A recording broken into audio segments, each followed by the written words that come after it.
This conference will now be recorded.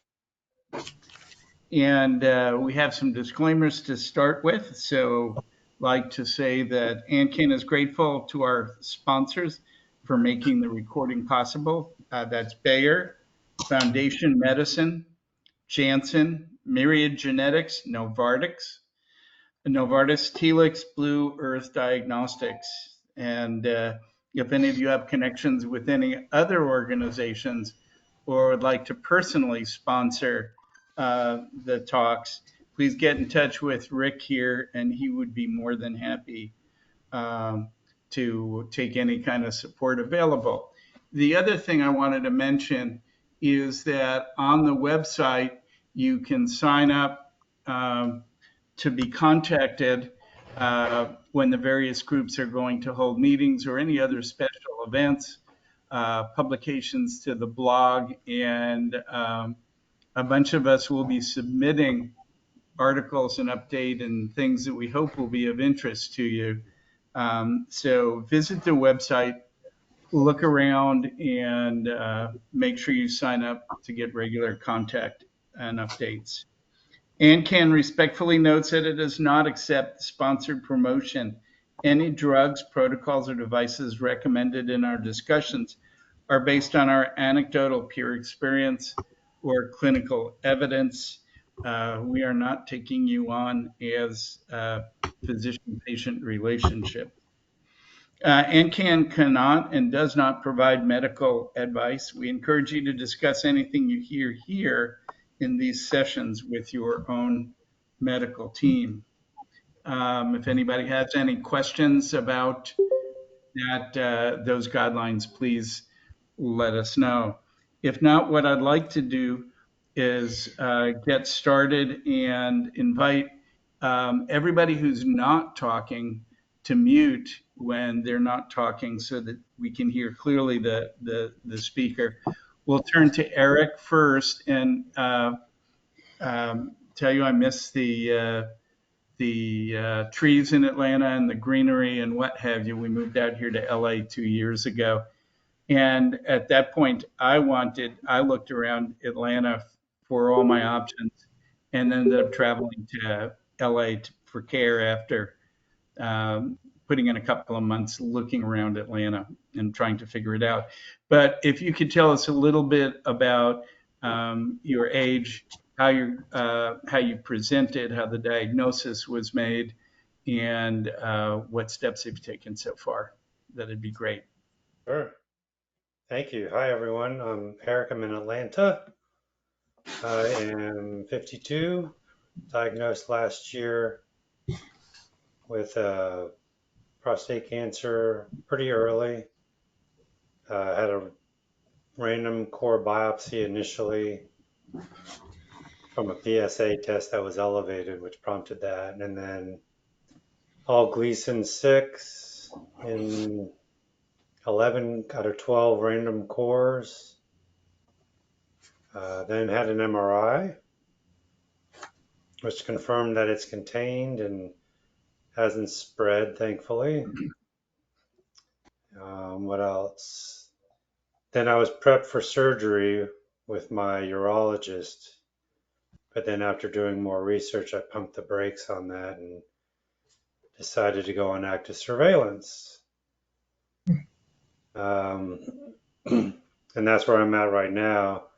I just had my 1-year follow-up MRI, and the second radiologist who did the report had a different PIRAD score from the initial one, which was 5.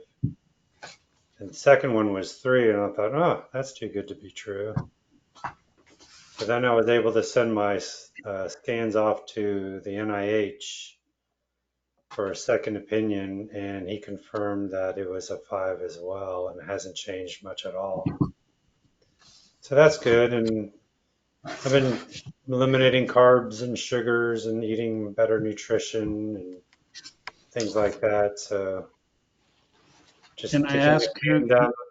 Sorry, I'm just kicking the can down the road, I guess, at this point, and I think next is going to be a biopsy again. Can I ask who your doc was in Atlanta? Dr. Greenstein at Advanced Urology. Okay. He's okay. Nothing. Have you done well? There are some concerns. So it's likely that you might want to consider the active surveillance group, and that may be more appropriate for you than this group. But have they done a decipher test? Oh, yeah, sorry, I forgot. Did a decipher test, 3.5, so low risk. And I got a And, genomic test as well. Don't have any precursors for cancer across a the board. genomic or genetic, you mean? So a germline testing? Germline, sorry. Okay. Yeah, yeah. That's hard and confusing. A genetic screen is looking at germline, what the genetic changes are in any given cell in the body, and all the cells will have the same changes. Then genomic is specifically what's going on in a particular organ or biopsy. Um, the low decipher, I think, is helpful. The 11 of 12 may be a bit concerning on the active surveillance. I don't know what the standard is on that. They kind of also did this backwards in doing the biopsy first and then getting an MRI. And I think that tells you that advanced urology is not advanced. I know a lot of people with that group and talked and decided to stay away from there. But I think the idea of active surveillance seems to be appropriate. Um, there are other tests now. There's a test called My Prostate Score 2. Urine test. And I think that test might be appropriate to consider before doing another biopsy. Because in effect, I think when you have a random biopsy, the likelihood that you got the worst area, about 30% of the time, it's not going to be the worst area, and it may not be represented. So I think one of the tests like that before doing another biopsy would be helpful. But I think you might find good assistance for long term by signing into the active surveillance group that we have. And you can find out information on the website about that, or Rick can tell you, probably knows the schedule as to when that meets. Yeah, I thought Well, that's what this was. Sorry. No, we that's should okay. have maybe Jim Schrate, who also moderates in that group, can tell you a little more about it. Jim, anything you'd like to say? Sure. We meet every Wednesday, uh, same time, same place, and you'd be more than welcome. The the group is really confined to questions about active surveillance. We've got guys with varying Gleason scores, varying numbers of positive cores. So I think it might be a good place for you. You'd be welcome to join us. Yes, please.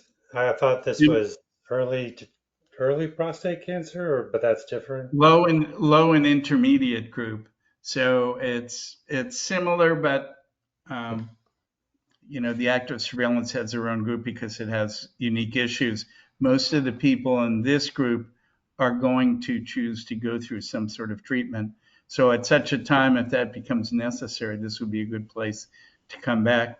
I would tell you that should that become necessary in Tampa, both at Moffitt and also Tampa General have good radiation therapy programs for this, and I hope that you find out that you don't have to do that. At least half the people get to stay where they are in active surveillance, and that would make it a lot easier not to have to deal with it now. But I was not happy what I was hearing both from Emory and from Piedmont on radiation therapy. So looked around the country, Northwestern, MSK, and had a place out here. So I came out to UCLA, and I've been very happy with the advice I've gone through them. Anybody else want to comment for Eric?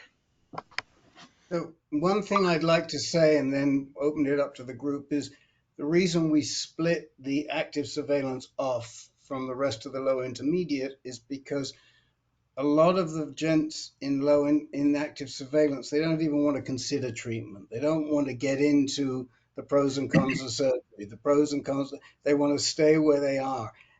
You're more than welcome to join both groups. But I think what you'll find is, in terms of the active surveillance, they get more into the details there, and you're very welcome to join both groups. They meet the first 4 Wednesdays of the month. This group right now meets the second and fourth Monday of the month, so they don't interfere.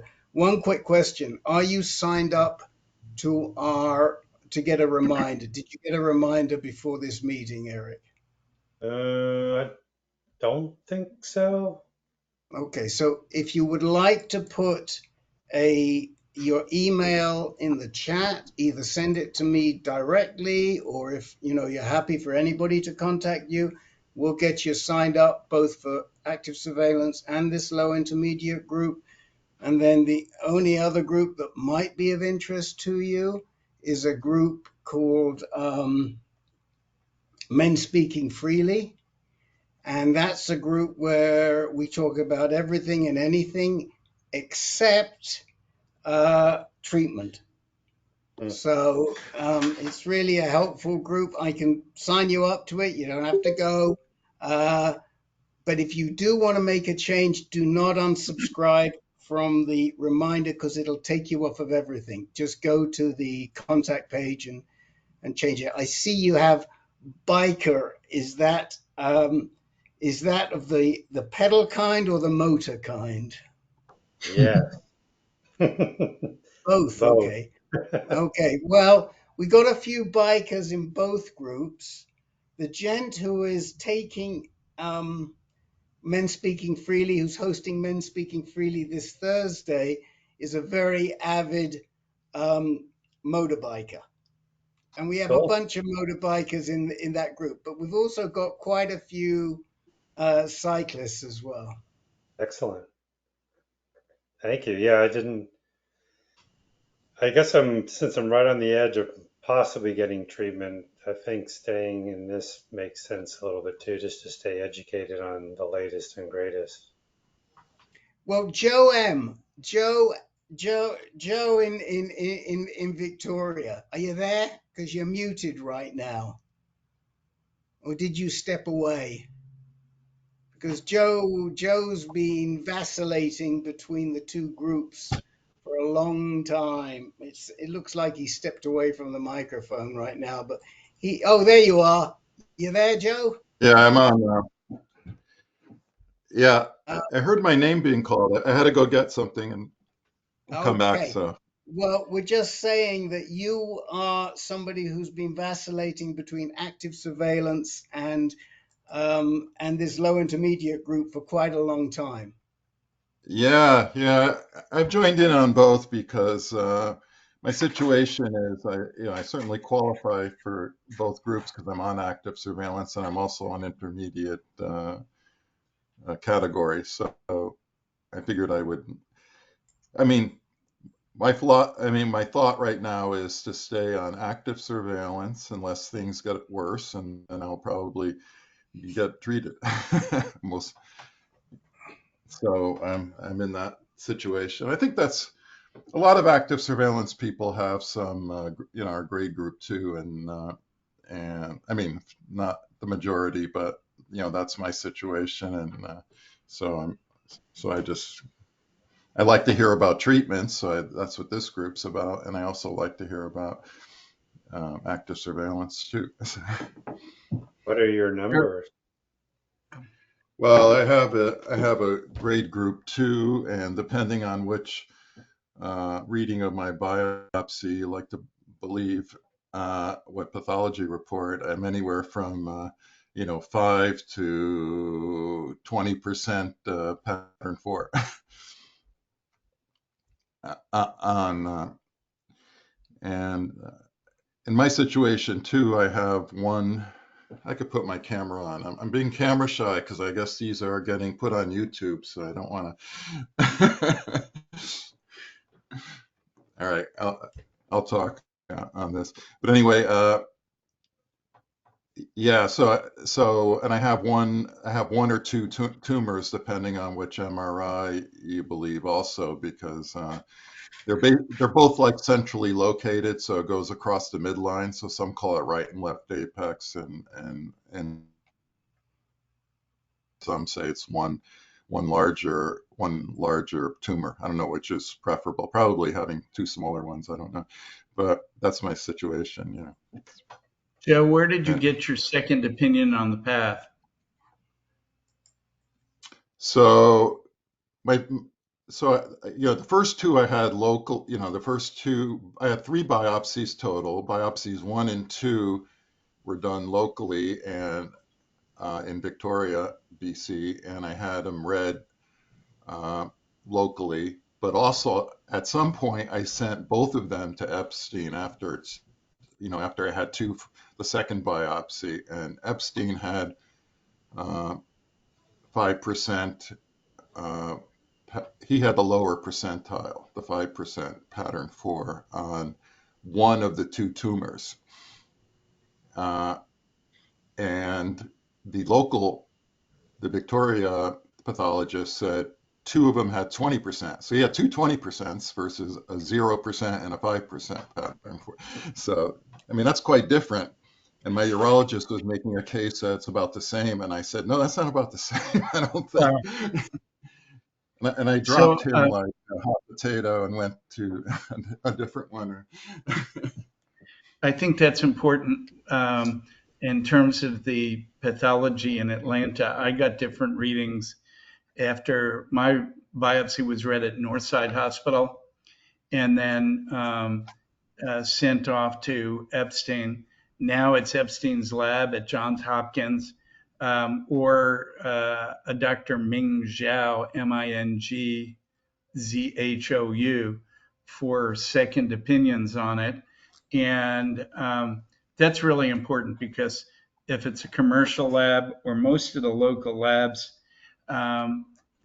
they're reading one breast biopsy, then looking at an appendix that came out, then looking at your prostate biopsy. And those aren't the people that are going to give you the most accurate reading. So I would certainly recommend getting another opinion along with this. It's nice that the biopsy tissue that they had low Decipher score. But again, we don't really know if that's the worst disease that you had. The My Prostate score could help. And then also making sure that the reading you had was consistent with what someone who's reading more of these biopsies will say. Mike Wynn, do you have any comments? No, really, I don't have any comment. Thank you. Oh yeah, there's one other thing. One thing I might want to add. Oh, Michael, you finished? I'm done. Yeah. Thank you. Okay, I didn't mean to interrupt, but I had actually a third on the second biopsy. I actually got accidentally a third reading because I went for a consult in University of Washington. Little did I know that they were asking for my slides in Vancouver, but they asked for the wrong ones because I wanted them to get the third biopsy, but they did the second. So, and they were like 10. They said both sides they disagreed. They were sort of in the middle of the other two, so it was kind of weird. They said 10% pattern 4 in both. So I had 2 10%, 2 20%, and a 0 and a 5% for the 2 tumors. So, I think in that case it may not make a huge difference in the treatment option, but it does make a difference in just generally in some people's mind, and whether you should get treated or not. Yeah, a lot of my That's all I have to cores say. Sorry. were, sorry, a lot of my cores were 5%, 10%. So even though it's had 11, a lot of them were less than 5, or 5 or right around 5. So it could have Anybody just else? But in your skimmed case, it an was area or different. You something. had all pattern 6, right? I mean, you had all grade group 1. So when I'm quoting these percentages, that's the percentage, not of tumor, not of cancer. It's the percentage of pattern 4. That's a little different than, as far as percentage of tumor, it's always been like 50%, which is kind of on the high side. So that's another. Yeah, I mean, my only concern for you, Eric, if I'm hearing right, I might have missed this, that you were 11 out of 12 cause positive. Is that what you said? Yeah, with some That, I being mean, 5%. yeah, but even if that's on a random basis, that's a lot of cancer in there. And at your age, I would say that it's pretty dicey to mess around with that, because the last thing you want is for it to get out. So on the one hand, yes, you have low grade cancer and there isn't much in any of them, but it's really diffuse throughout the gland. And I think what I would be doing is probably going to a center of excellence and talking to a doc there that does a lot of active surveillance, like maybe like, I mean, if you were willing to go out of and you were concerned, maybe to Chicago or to, I mean, we have a couple of very good guys at Hopkins who do a lot of active surveillance. We have some terrific guys in Michigan. I mean, we've got some good guys around the place, but 11 out of 12, even if it's low grade, gives me some concern, especially if there are some grade 4s in there. Michael Wynn, you have your hand up now. Yes, I'd like to circle back regarding the MPS2 that Mark mentioned about that. Essentially, the way it works is that you have to have your urologist send a request to this particular company. The company was essentially pretty much formed by several doctors in Michigan, and essentially what it does is looking at biomarker, and that's supposed to be a fairly good test. In addition to MPS2, this new company called Altera AI, and essentially they claim that they call level 1 evidence to show that essentially their predictive value and diagnostic value of their test seem to track the data that they receive for tens of thousands of past data. And this particular company provide you with a report after you send them the particular sample, your biopsy. They can give you fairly good report about the potential, if you need treatment, whether ADT would be required for your treatment. So those are the two additional things I want to comment about that. Altera, spelled ARTERI.ai.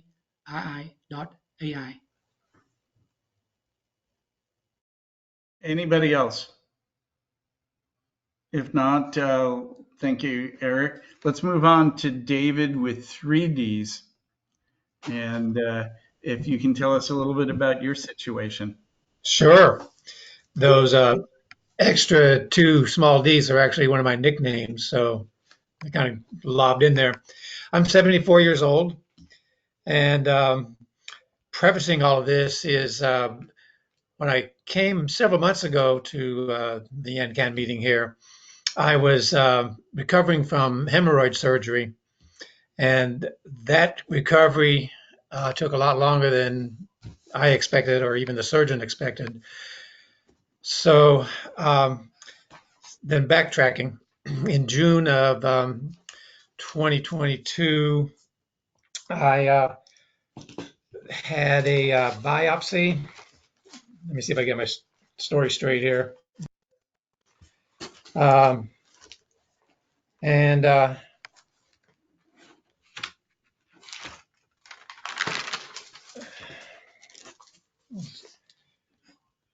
Alrighty. Okay, so backtracking a little bit. In April of 2022, my PSA was 12.2, and it had been steadily rising over the last decade. And my urologist over the time would ask me to do a biopsy, and I originally declined listening to some of that other, I don't know if it's hearsay information or otherwise, that a biopsy might cause impotence. And in that same time frame, I also tried a American-made Chinese herb formula for prostate or for PSA lowering or something, and it seemed to work, but I didn't stick with it, and the PSA started rising again. And so finally, when my PSA in 2022 was 12.2, I agreed with my urologist to have a biopsy, which I did in August of 2022. And that first biopsy didn't seem to reveal any cancer, but the urologist did call it, it showed something he called atypia. So he says, let's do a second biopsy, and that was ordered. And in the meantime, in February of 2023, then things were interrupted for a while because I had cataract surgery. So between 22 and 23, then finally in February, I had an MRI, and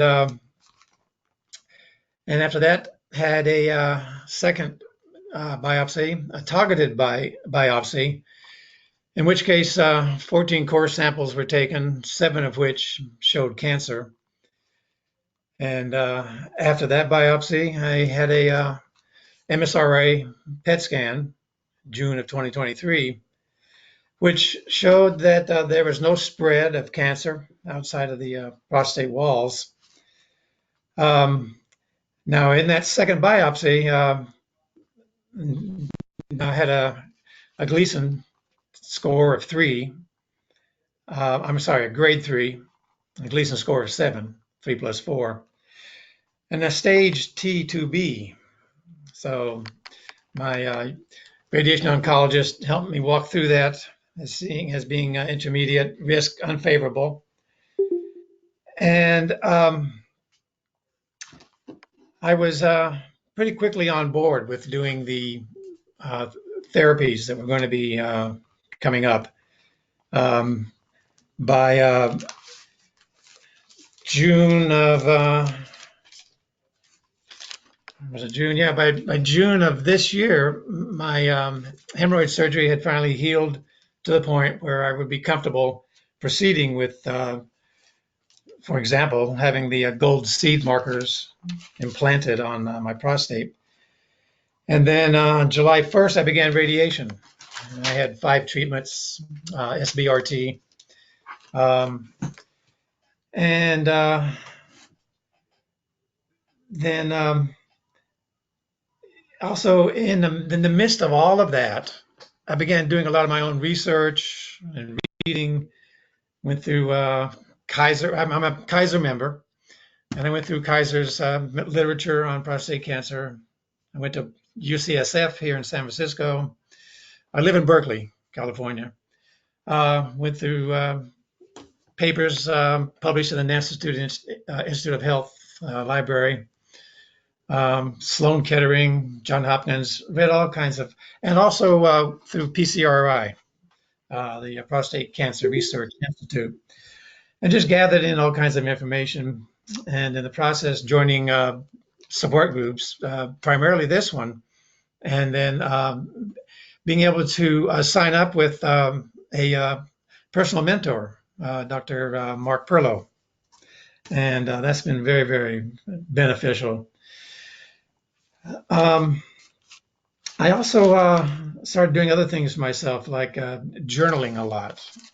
I was keeping track of my thoughts, all the questions and ideas I had on my own, emailing my radiation oncologist all my questions and ideas, and I think she may have been amused as well as annoyed sometimes, but she never let on it was any annoyance. She always answered quite professionally.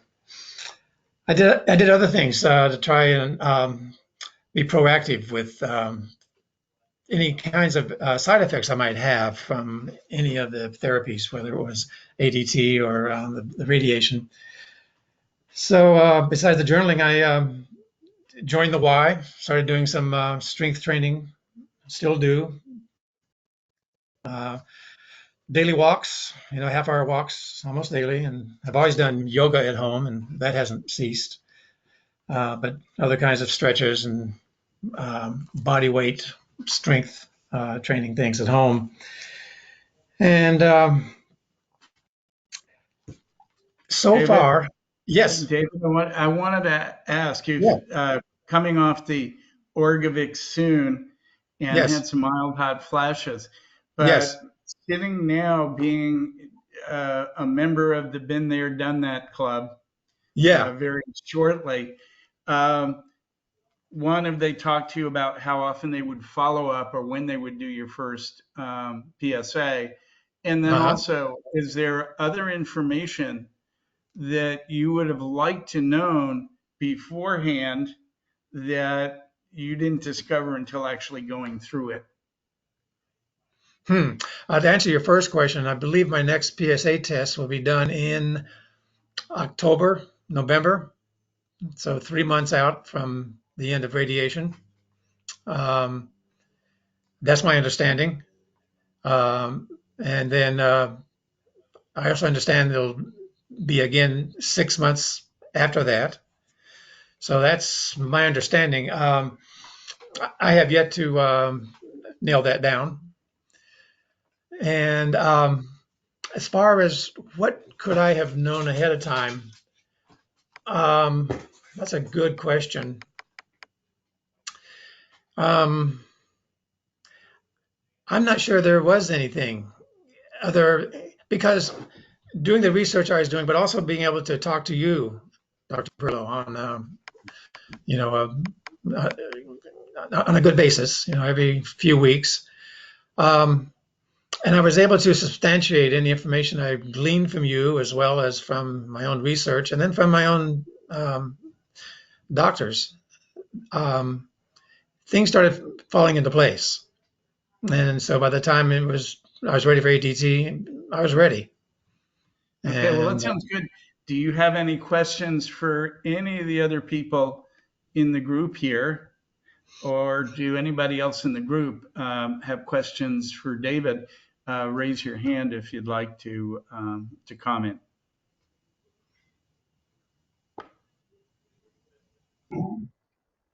I guess we're kind of all happy that things are going well for you, and look forward to hearing that PSA when you get that back. I want to, we have a couple of people on the list who need some time tonight, so let's go to Paul. You had said you would like some time this evening. Yeah, I just want to give you guys a status. So just had my biopsy on the 22nd of last month. Came back, and then I had that second opinion review at Hopkins, and they just finished that today. So looks like the two organizations are in agreement. So currently, what I have now looks like I think it was like a 19 core biopsy at least. Doctor went crazy. So 1, 3 plus 4, although 3 plus equals 7, involving less than 5% of the that one core. But then there's a note says the cancer is too small to accurately assign a percent of pattern 4. So I don't know why they kept it at a 4. Anybody have idea on that one? The total involvement was less than 5%, but the 4 part of the 3 plus 4 is too small to accurately assign a percentage of pattern 4. So why didn't they just call it 3 plus 3? But nevertheless, that was one little odd thing about that. So another 3+3, less than 5% involvement, and then at the target, so the previous two were the random, of course. At the target, now I got 3 cores of 3+3. One is 30%, one is 20%, and one is 5%. Previous year, biopsy at that particular target location was 1 core of 40%, 3+3. So now I got 3 cores of 30, 20, and 5. So it looks like a progression here. And then one last thing said the pattern for in this case lack large cribriform morphology. So I would take that last part as good news. There's no cribriform noted in here. Is that correct? Yes. Correct, right? In your opinion, is that true? True understanding that no Yeah. cribriform was found? Right. That you don't want to see that. There's some suggestion that that would mean a cancer that has a greater likelihood of progressing. Right. The only thing that was confusing me, why did it say lacks large cribriform morphology? Why don't you just say lack cribriform? So are there any small cribriform? So anyway, so I'll take your word, doctor, as that. I am going to talk to the Hopkins anyway for a little more clarification on that one that says graded 3+4, but then only the 4 was so small they can't even assign a percentage to it. So I'll ask them that hopefully tomorrow. So So go ahead. what's been suggested as options for you now? Option 3. What do you mean option 3? You lost me. Sorry. Do they want to treat it? Do they want to keep you Oh, in active no. surveillance? Do they So, want? so not, yeah. Okay, I understand your question. So right now I have still awaiting, I do have a PSMA scheduled, Wednesday. The reason I asked for that, because I kind of basically just talked my jaws into her because my tumor was abutting the capsule. So a little bit concerned about that. So that's why he agreed to go ahead and order that. It's always been like that from day one, but um, I went ahead and asked him to go ahead and order it this time just to make sure since I'm heading for treatment anyway. So, And what and about then, what about the Decipher score? Was that done this time or just the first? yeah, it's on order.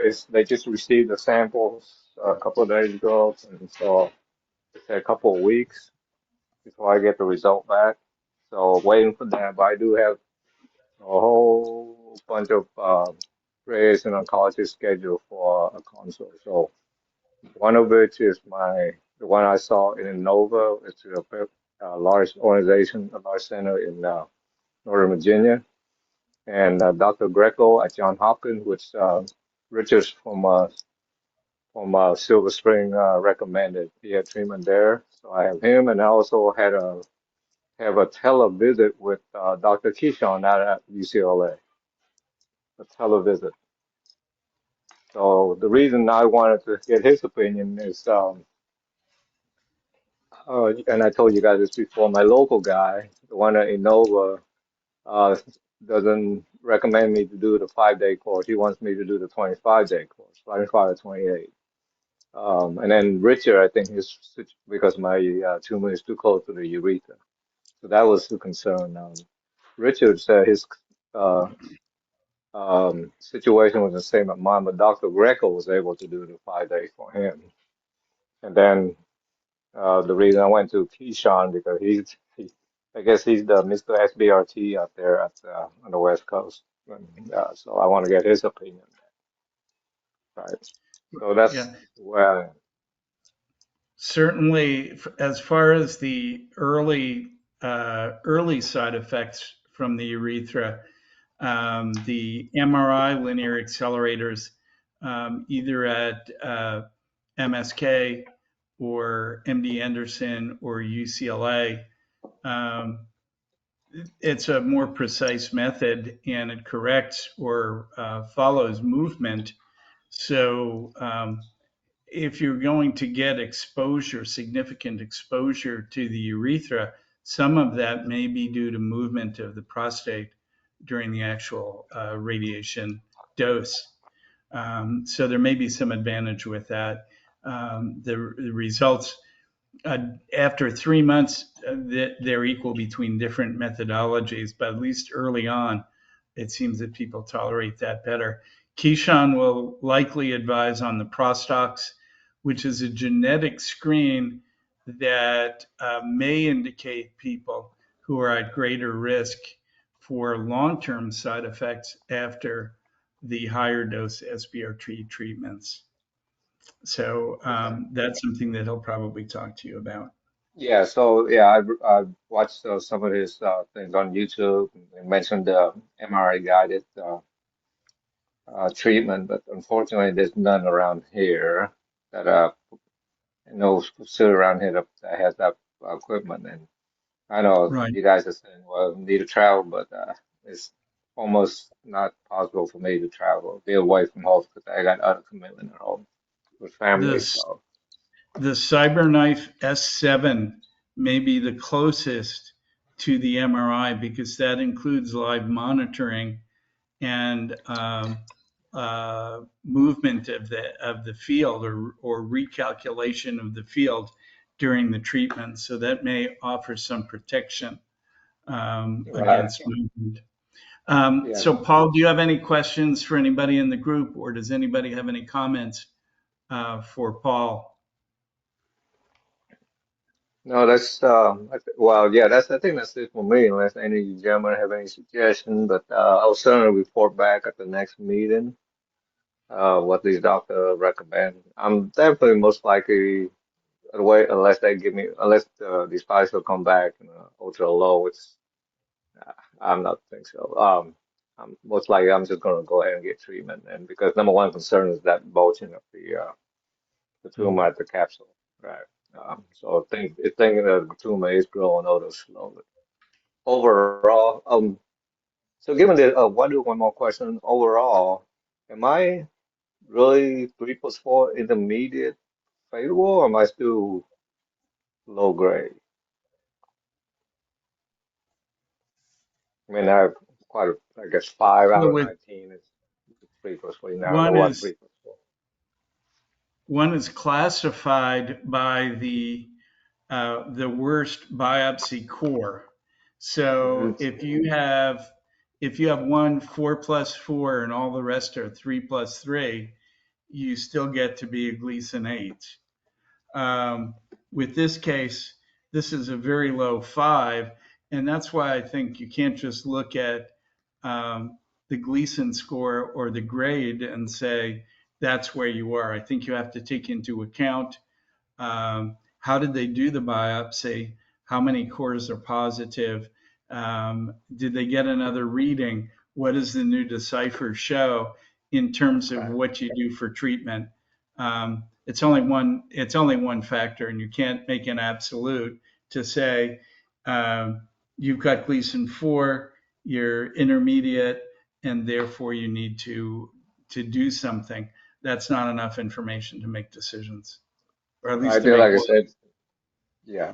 And like I mentioned, the only concern I have really is that bulging. Uh, Yeah.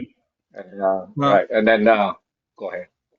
I think the PET scan will be helpful there, but again, that misses some as well. But the radiation therapy should take that into account when they Yeah. know where the bulging is. They can bring the field over to that side a bit more. Right. So So one last note of interest, that 1 3+4, that always in the past a couple of past biopsy it was there 3+3, now it's 3+4. But interestingly enough, that's not where the tumor is. So two biopsies show 3+3 and then 3+4, but then that's not that's at the apex where my tumor is up there at the base. So that's very interesting. I asked my urologist, and he said answer that, well, MRI is not that it's not, it's not It's really not. something. And Dr. Klotz, who's one of the leading proponents of active surveillance, says that the disease that's present on biopsies but not seen on the MRI is almost a false positive, that that's not the disease that's going to get you in trouble and spread. So looking at what's going on in the area where they saw the lesion is probably the most predictive, and more so than just finding something that has a 5% for, or even less than that, Right, on right. the on a random biopsy. Yeah, That's I not tend to predictive. agree with you. Yeah. So So that's the other one. Yeah. So and then so we'll see what the disciples said. And I asked one more thing here on the side. Oh, I actually called the disciples and said, well, given my situation, how do you guys determine what slide to ask for?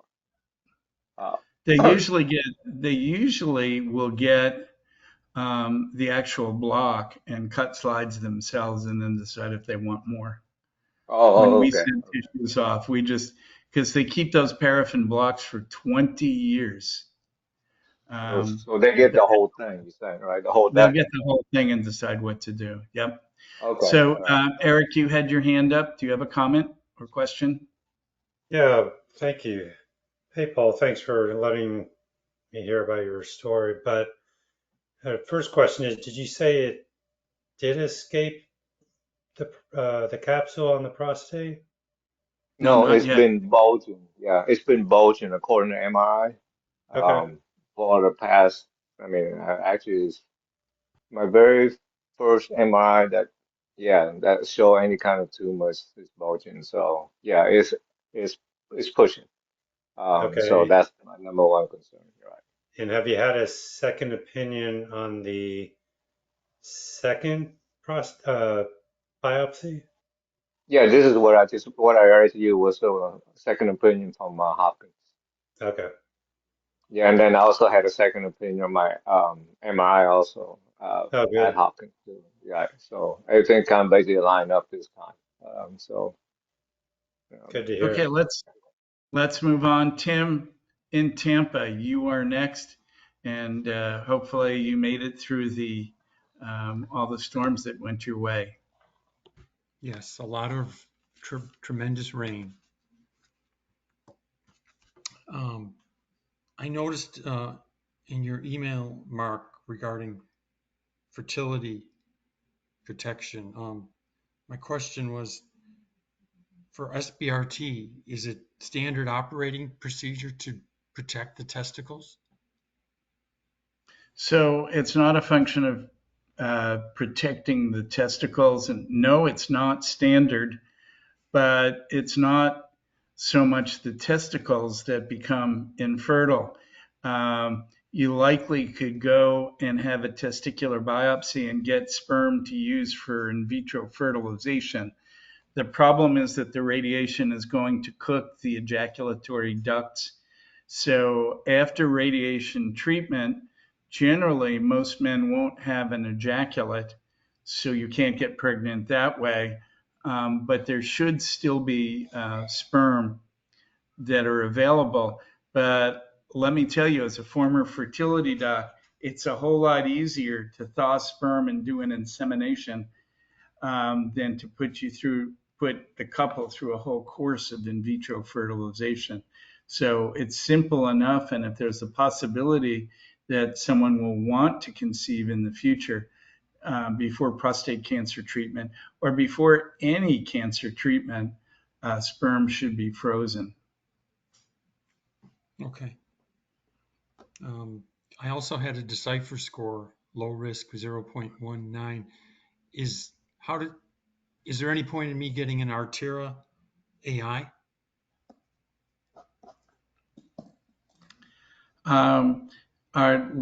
What's your plan? Are you planning on treatment? I believe SBRT is looking like the option for me. And what was the Gleason score and the percent cores that were positive? I had 3 pathology opinions. 3 plus 4, 4 plus 3 from Moffitt, and 3 plus 4 from Mount Sinai. And the Mount Sinai pathologist recommended AS, unsolicited. He said if you were my brother, I'd tell you to go AS. And how many cores did they biopsy? 15. And it was just the one core that you got those 3 readings on that was positive? No. There was 5 of 13 slides that were 3 plus 3 and 1 3 plus 4. Okay. And the targeted biopsy, the targeted slide was a 3 plus 4 from Mount Sinai. 40%. Who was it that read it? Was it Dr. Zhu who read it for you at Mount Sinai? I'm not sure if he's there. Dr. Ming Zhao, yeah. It was. So it was Yes. Ming Zhao. So guys, Dr. Zhao's moved from Tufts to Mount Sinai, and Tim's the first person we've heard who actually has gotten a reading from him. Yes, he called me too. Very nice. Yes, he was very well trained by Dr. Epstein, and that's why we like him so much. And finish your story, then I have a question to ask you about getting that second reading. But I just wanted to make sure that Dr. Mark knew that second opinion was coming from a very well-respected place. Okay, the first biopsy pathology was from advanced urology and local here to Tampa, and then Moffitt did the second, and Mount Sinai did the third, and so Decipher versus Artera, AI was my question. Is there any point to the Artera? So I know that Artera in the past was used to predict benefit from doing ADT along with treatment. I know that they had an expanded test, expanded indication this week, and I'm not sure exactly what that new approval was for. I'm just pulling that up here. Okay.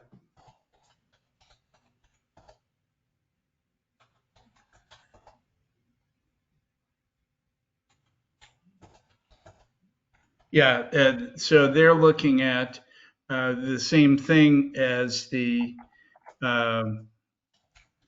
in terms of the Decipher, and hoping that their test is going to be more accurate than Decipher.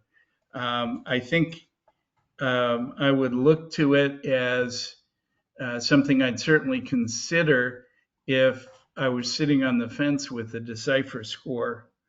You have a very low Decipher score. There's far more information on Decipher score, but it's looking at the same thing. So their additional approval was for active surveillance versus treatment. And I think the test is $700. I don't know that they have a cash price yet. But I know that that's what they're trying to bill insurance. I don't know if anybody has any other opinions on that. I think from what you've said so far, the active surveillance certainly seems to be a reasonable option. I did want to tell the group that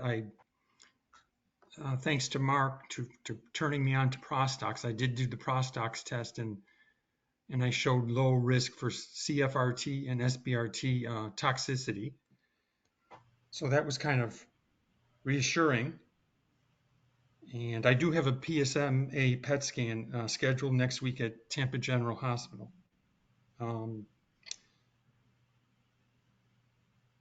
So are you seeing Why are you doing a PSMA PET? because I had a 4+3 from Moffitt. And where's the tumor? It's a 20 millimeter bilateral tumor. Oh, okay. But so if it's bilateral, it's fairly central in the gland. Yes. I mean, here's my issue. The likelihood is it's highly, highly likely that the PSMA is not going to add anything. Everybody now wants a PSMA, a PSMA. The PSMA tells you if the cancer is outside the gland. If you had several 4+3 cores, 4+4 cores, they were pushing against the gland, it'd be the right thing to do. But it bothers me that everybody's running to get a PSMA because the next thing we know, insurance is going to turn around and say, well, we're not paying for them because they don't show anything, and then people who really need them won't get them. And my own view is that we should save the PSMA for the people that really need it. The likelihood of getting any information is low. I mean, these PSMA scans are billed back to the insurance at around $3,000. And I don't think you should be doing, I don't believe and never have believed that you do a test unless it's going to change your treatment path. And whilst we know that people who have significant 4+3 disease, so for example, I lost a good buddy about less than a month ago who had 4+3, 11 out of 12, disease in his seminal vesicles. If at the time PSMA would have been available, absolutely, that's a man to get a 4+3. But somebody who may have a 4+3, but could be a 3+4, and it's the center of the gland, and there isn't much cancer, it's a waste of time and a waste of money. Tim, I'm just saying it like it is. I mean, we shouldn't be doing that, and we at AnCan cannot endorse those type of tests. I mean, don't get a test just because it's there. Rick, I can say that my situation, I had a single 4+3. I did have the tumor up against the side of the gland and bulging on one side.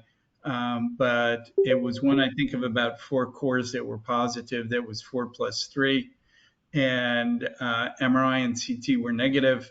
And the PET scan did show disease lighting up the seminal vesicle fairly bright with a very high SUV. Right, but you had 3 or 4 cores that were 4+3. Nope, I had one. You had one core that was 4+3. Yep. And it was pushing up against the side of the Yes, so that's different. Yes, okay, yes.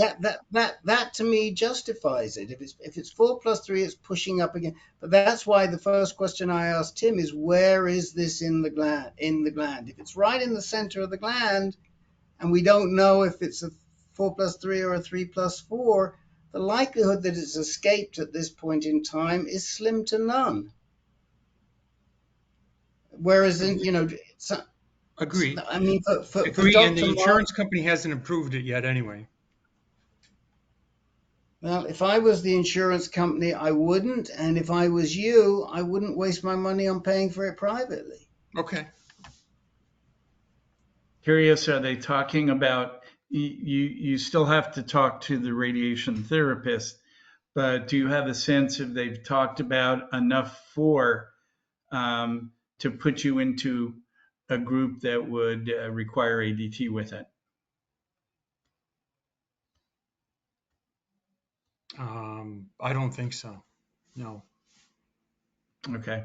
That's one of the things, because the difference between suggesting ADT and not would be potentially in this situation, whether it's really for and how significantly for there is present.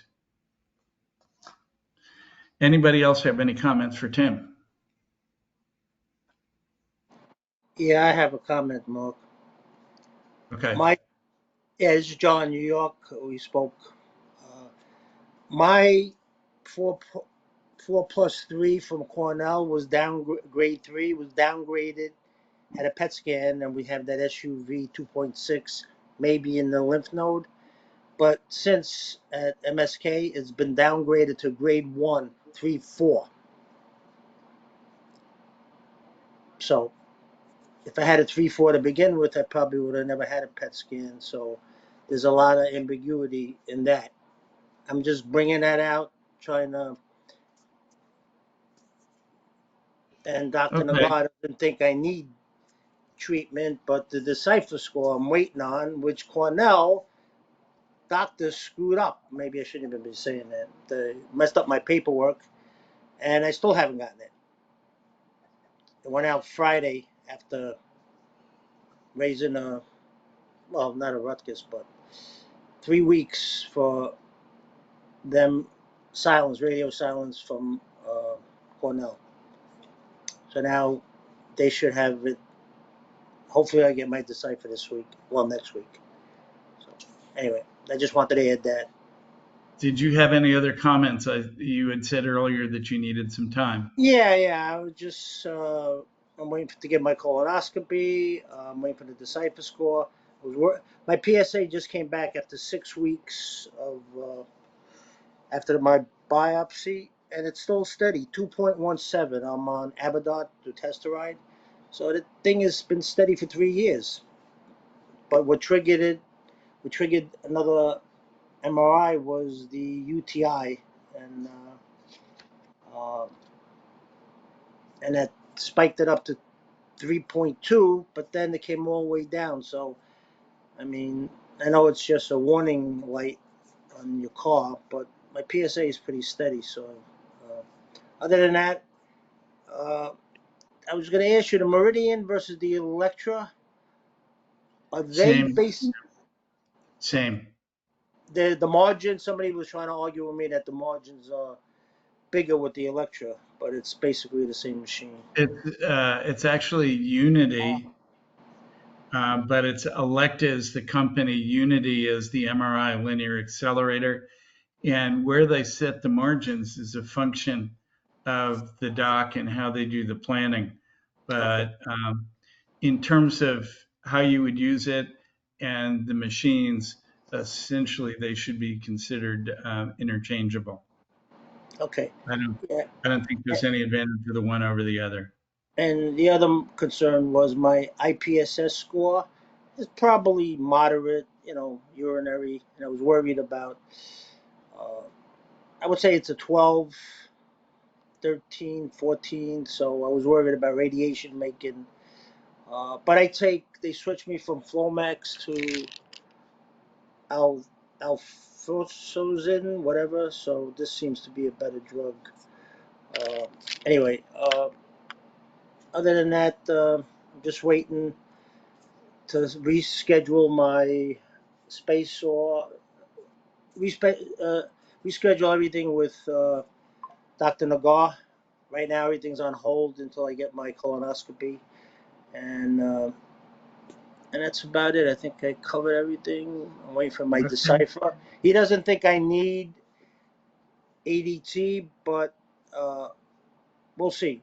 It depends on the Decipher score. He thinks that the PET scan, it's a low SUV, so he thinks it might be a false positive, even though the radiologists came up with the same readings. So I don't know. So, Okay, Stuart, do you have any? You had requested some time to bring something up.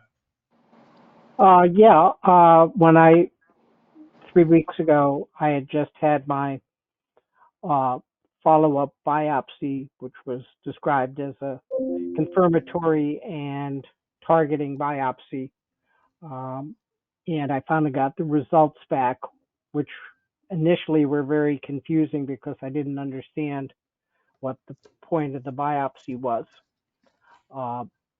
He did 8 targeted cores, but it turns out that they were not targeted at the previously identified 3+4. He was testing margins around that and only came up with one more 3+3 and another 3+3 on the other side of the gland. So as far as he was concerned, I am still a candidate for the the clinical trial that they're running, and so I'm scheduled to proceed with that. I will. I'm scheduled to have the first part, which is IRE, a month from now, and then we'll do follow-up low-grade radiation with Dr. Nagar 68 weeks after that. They did run a PSMA on me this past week also, because they want a baseline for the follow-up on the clinical trial, and there was nothing abnormal on the scan other than the fact that it did identify a small nodule on the thyroid that I'm going to have to follow up on also. My question is, I'm 30 days out from focal treatment. Is there any suggestions about things that I should be doing in the next 30 days that will help myself in the recovery period after the treatment? Anybody have any comments? Anybody has done focal treatment here?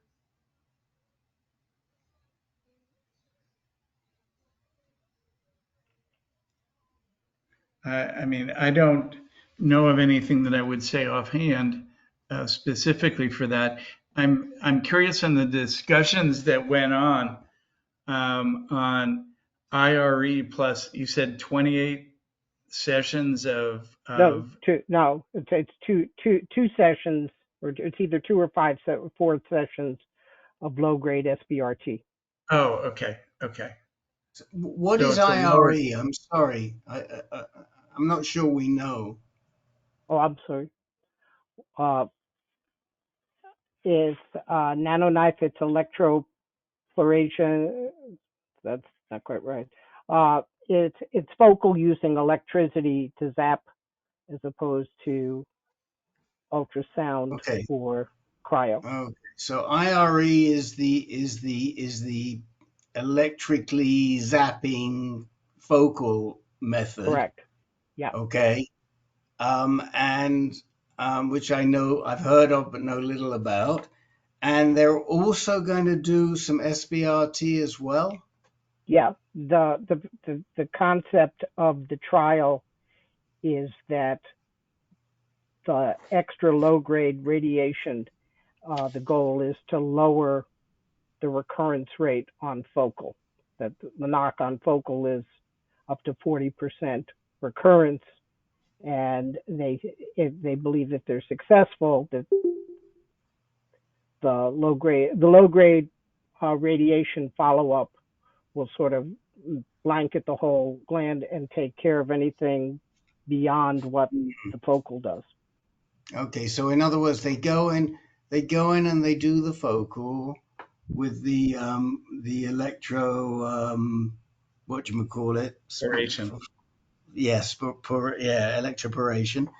And then they give you a very light SBRT dose across the whole gland, and that is the trial. By the way, the recurrence is closer to 50% than 40% across the board with all types of focals, Stuart. It's really high. Yeah. But that may it'd be interesting. I mean, it's an interesting trial. It's really an interesting trial. Were you aware of this trial, Dr. Mark? Yeah, I was, and I was confused as to why, but the thinking is that it's going to lower the risk of the long-term side effect. Where I think this might be appropriate is to look at the prostox people, and if you're saying you have someone who can't tolerate SBRT because their prostox test shows a high risk, then maybe an approach where you combine the focal and then go in with EBRT. I forget the dose. It's not the full 8. I think it's closer to maybe 6 gray. But now with these more advanced machines, they do, depending on where the lesion is, you can do a focal enhancement. So it's not like you're treating the whole gland and saying, okay, we're going to put 39 or 40 on the whole gland. They may do 37 on the gland and then go to the tumor and drop 40 or 42 gray and on the tumor with SBRT. With this, they may go down to quite a bit less. But I don't recall offhand in this study. At one point I had looked it up, but do not recall. But that's the theory is that you're getting your tumor, you're getting good coverage with that, and the recurrences that you're seeing after IRE are because you really didn't treat the whole area. Yeah. But it does mean anesthesia, and it does mean putting needles through the perineum, which is a lot more than what you get with the SBRT. So I'm not sure it would be my first go-to, but it might be if I was a prostox involved. So that group potentially would. I just don't know, Stuart. I mean, here's where I would come out on all of this. Is it worth going through 2 procedures when you could just do SBRT to the gland? Well, are you going to save enough on the side effects with the low level of SBRT, which they're going to cover the gland with? Plus, you got the IRE versus just doing SBRT. I mean, it's almost like doing high dose brachytherapy plus SBRT to the plus SBRT. I think I don't know. I know if it was me, I'd go for low dose. I'd go for regular SBRT to the gland, either 4 or 5. Mac says you do it in 4. Mac Roach says you do it in 4. They do it. Most people do it in 5 because they can and they charge for an extra one. But according to Mac, it doesn't take 5. You can do it in 4. You're in and out. No surgery. I mean that's where I'd be going. But that's my 2 cents. Can I come in for a minute? Yes, go ahead, Govinda. I had been talking to a person who had IRI some time back. The concern with IRI have been that the recurrence after 3 or 4 years, even though the advantage is that there is practically no side effects after the treatment, but there have been concerns about the recurrence after some time. Possibly the SBRT is being given to prevent that or make the recurrence less frequent. Possibly that is why the combination treatment is being given. Well, it is. That's exactly why they're doing it. I mean, he just explained that, Govinda. But the point is, would you go through 2 treatment? Would you go through 2 different treatments with SBRT sessions plus IRE when you could just do it with SBRT like you did straight off the bat? Yeah, but the thing is with IRE alone, the chances of recurrence is high, and the advantage of IRE is that the side effects are very minimal. So yeah, but now we're doing 2 treatments. I hear you. Yeah, but the SBRT there you are giving a very low dosage, so the side effects will be much less compared to a normal 5 sitting which I did about 8 years back. So the thinking may be that the combination of these 2 will enhance the advantages of the both treatments. That could be. That is my thinking. No, I think you're right. I Well, think you're right, but what you've got to weigh up is how much going through these two treatments, which means, Correct. as Dr. Mark correctly says, you've got to go through anesthetic. They're going to do a treatment like they were doing brachytherapy. Plus, you've got to go through the SBRT treatments overall. How much less? And then, of course, the other problem is, do we know?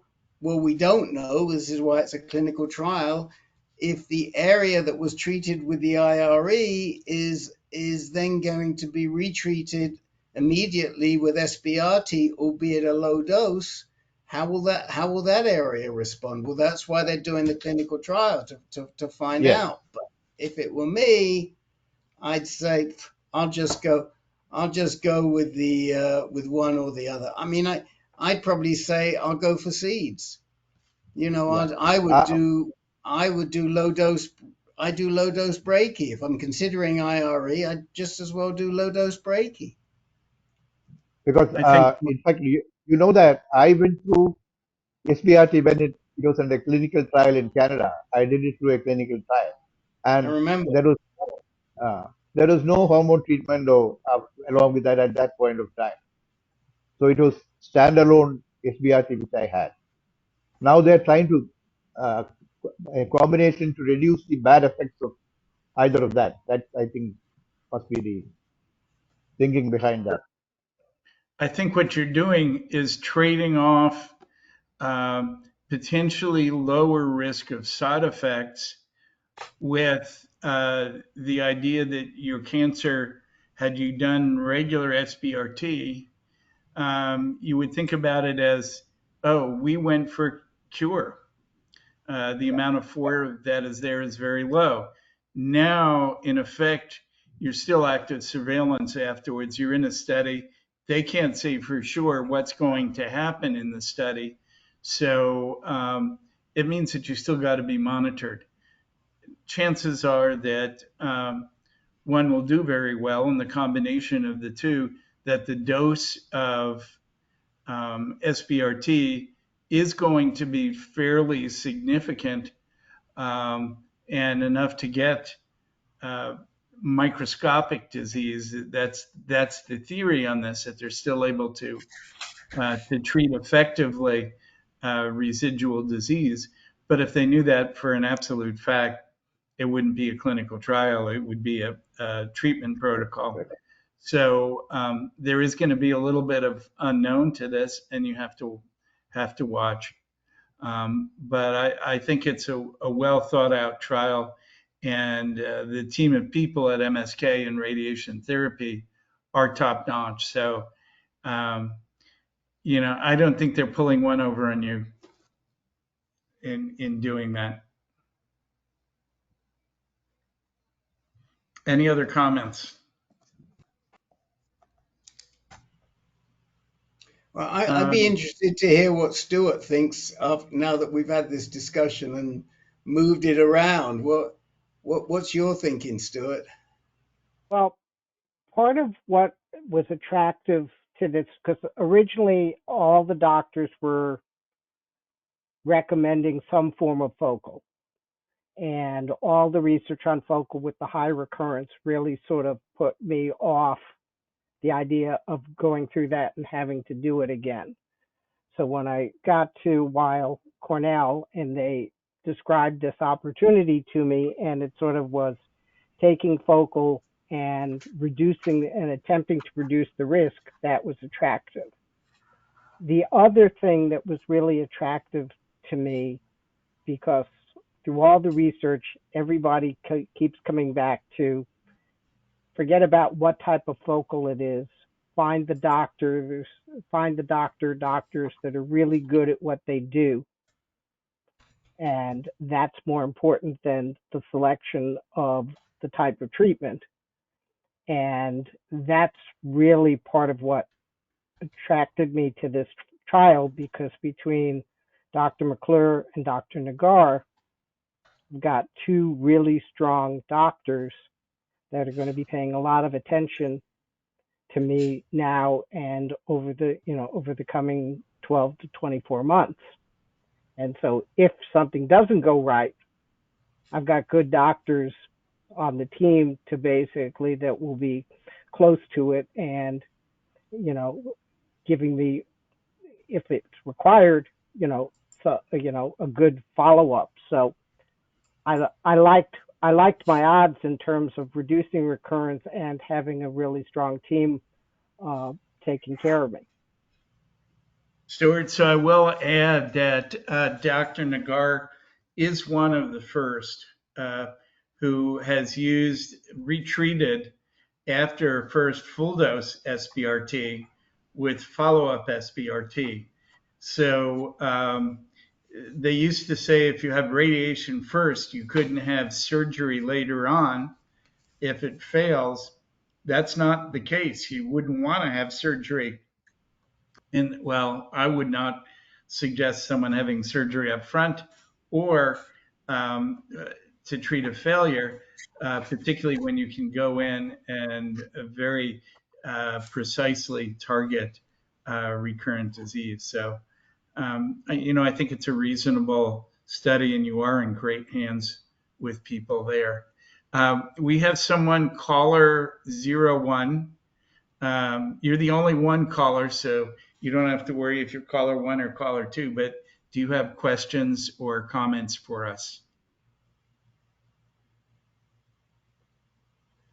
Not at this time. Thanks anyway. It's Henry. Yes, sir. Hello, Henry. Hello, everybody. Hi. Okay. How are you? Hey. How's life in South Carolina? Good. Everything's great. Good. Okay, so we've gotten through our list for this evening. Does anybody have any additional comments or anything else?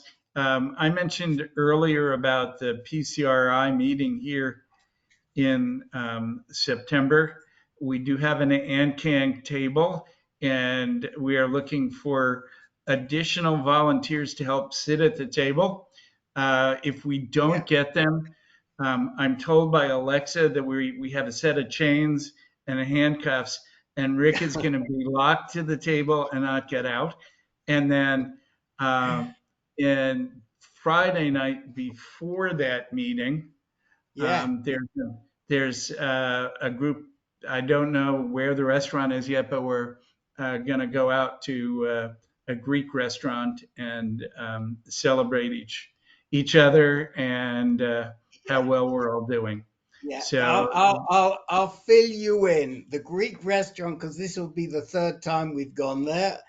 And of course, some of you know there's been no PCRI for the last how many years, Dr. Mark? 4 years? 3 years? There was one last year in March, and was it March of this year or last year? I went to one. But it was a one-day affair. Yeah. It was a one-day affair. But there's been no PCRI like this since, I think, pre-COVID. And the Greek restaurant we go to is on the very same street, Airport Boulevard, but much further up the street. It's not that far. It's like a 5-7 minute walk up the street. It's a great Greek restaurant, but that's not what I want to say. What I want to say is PCRI is a great experience. For somebody like Joe in Victoria, it's probably worth coming down, because if you've been around the space for a long time, you get to hear some terrific docs. I'm not biased, but my own personal doctor will be there, Mac Roach. Dr. Klotz is going to be there. I think Howard Walensky is going to be interviewing Dr. Klotz. I'm trying to think who else. Oh, Elizabeth Heath, one of our AnCan favorites, is going to be there this year. She is really terrific, very smart, got a great way with patients. Those are the ones off the top of my head. Also, there are a lot of exhibitors, and it's sort of interesting to walk around the exhibit. So you want to talk about My Prostate, or you want to talk about Decipher, or you want to talk about Prolaris. Well, they're all going to be there. And it's a very good opportunity. It's the largest, or it was the largest patient-centric prostate cancer conference. It is totally, totally patient-centric. They go out of their way to make sure that you're going to understand the material that's going to be presented. And like I say, if you haven't been to one and you're in the position where you're trying to make a decision or you want to stay up with what's going on, it is a good experience. Right, Dr. Mark, would you add Yeah. anything? The only thing I would add was a bit of oddity at the last conference. They had a surprise guest to welcome us, which was the USC jazz marching band. And you would think in something like this, they would march in, play one song, welcome, open the meeting, and walk out. They did about 5 songs. It was like time to go out, get some coffee, maybe get a lunch or breakfast, and then come back in. I was going to say that we've got some great people. I'm not sure Tanya Dorf would be amenable to seeing any in this group. She's probably going to want to see people more along, but at City of Hope, she's great. Yep. At really 5 minutes away is Dr. Mark Scholes. I used to fly in from Atlanta, get the early 6:30 a.m. flight out to Atlanta and get right to LAX. And it's a 10-minute Uber ride over to Scholes' office and maybe 15, 20 minutes if you decide to see Dr. Kishon at UCLA. And they have spots open still then. But it's a great meeting, a great opportunity to hear from people that you're going to see online and really learn a lot. Yeah. So One thing I would add about the format is your speakers typically, when they finish their presentations, go off into a separate room where you can actually go and see them and talk to them individually or at worst in a very small group. So you can actually get FaceTime with the experts, who may be working on your specific issue. I mean, there's just absolutely nothing like it out there. yeah. John S., you had another comment. You have your hand up. Yeah, Dr. Mark. I asked about Dr. Nagar's office about the prostate test, Yeah. and it's not offered in New York. I mean, Yes, it's not. It's not a New York available test.